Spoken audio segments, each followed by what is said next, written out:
pandemi COVID-19. Banyak nyawa yang sudah pergi, banyak luka yang belum terobati.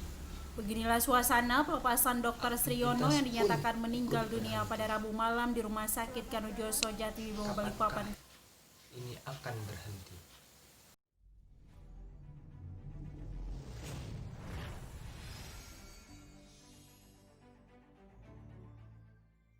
Secara tidak sadar, bumi mulai meregenerasi dirinya sendiri. Contohnya pada tingkat emisi yang mulai turun. Namun, apakah itu akan bertahan ketika pandemi ini berakhir? Dikutip dari situs National Aeronautics and Space Administration atau NASA, gas rumah kaca adalah gas-gas di atmosfer bumi yang berfungsi untuk menangkap panas.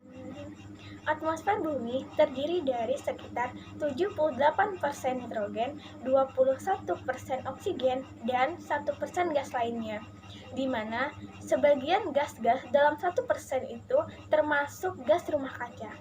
Gas rumah kaca berfungsi untuk menjaga kestabilan temperatur bumi. Namun, terlalu banyak gas rumah kaca bisa menyebabkan efek samping kepada bumi, yaitu yang kita sebut dengan pemanasan global. Namun, adanya virus corona mengubah semuanya.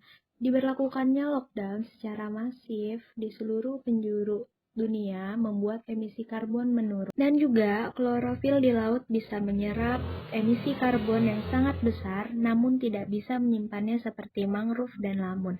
Klorofil akan dimakan oleh plankton dan seterusnya yang dikenal sebagai food. Beruntungnya, Indonesia punya laut yang luas dan sangat dalam berbanding lurus dengan volume klorofil yang terlarut dalam laut. Semoga saja dengan adanya tahap istirahat ini, alam mampu pulih, manusia pun tidak serakah dan menjaga alam sebagaimana seharusnya.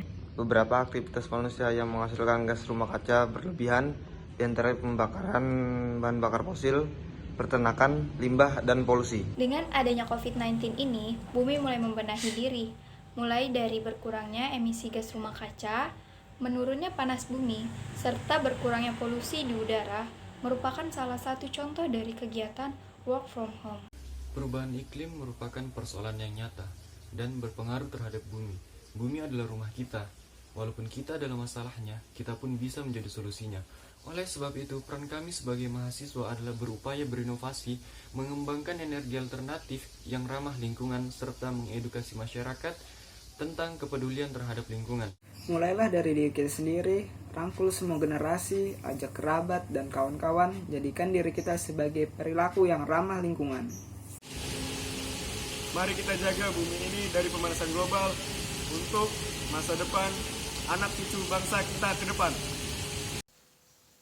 Kami, pejuang muda kelompok Bahasa Toraja, Institut Teknologi Kalimantan, untuk Sang Pencipta dan Bumi Etam. Kami pejuang muda kelompok Bahasa Toraja Institut Teknologi Kalimantan untuk Sang Pencipta dan Bumi Etam. Kami, pejuang muda kelompok Bahasa Toraja, Institut Teknologi Kalimantan untuk Sang Pencipta dan Bumi Etam. Kami pejuang muda kelompok Bahasa Toraja Institut Teknologi Kalimantan untuk Sang Pencipta dan Bumi Etam. Kami pejuang muda kelompok Bahasa Toraja Institut Teknologi Kalimantan untuk Sang Pencipta dan Bumi Etam. Kami pejuang muda kelompok Bahasa Toraja Institut Teknologi Kalimantan untuk Sang Pencipta dan Bumi Etam. Kami pejuang muda kelompok Bahasa Toraja Institut Teknologi Kalimantan untuk Sang Pencipta dan Bumi Etam. Kami pejuang muda kelompok Bahasa Toraja Institut Teknologi Kalimantan untuk Sang Pencipta dan Bumi Etam. Kami pejuang muda kelompok Bahasa Toraja Institut Teknologi Kalimantan untuk Sang Pencipta dan Bumi Etam. Kami pejuang muda kelompok Bahasa Toraja Institut Teknologi Kalimantan untuk Sang Pencipta dan Bumi Etam.